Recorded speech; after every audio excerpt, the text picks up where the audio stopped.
Tetesan granat Rusia terekam menyerang parit milik militer Ukraina.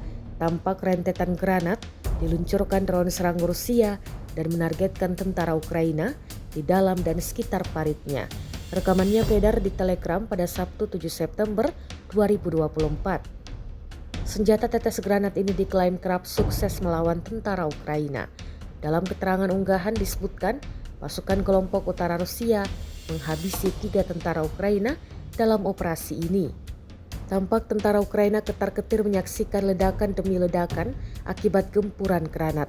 Musuh tidak punya waktu untuk menyadari bahwa dia telah dihancurkan, jelas narasi unggahan Rusia. Videonya kini telah menuai berbagai komentar dari warganet.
Download Tribun X sekarang, menghadirkan lokal menjadi Indonesia.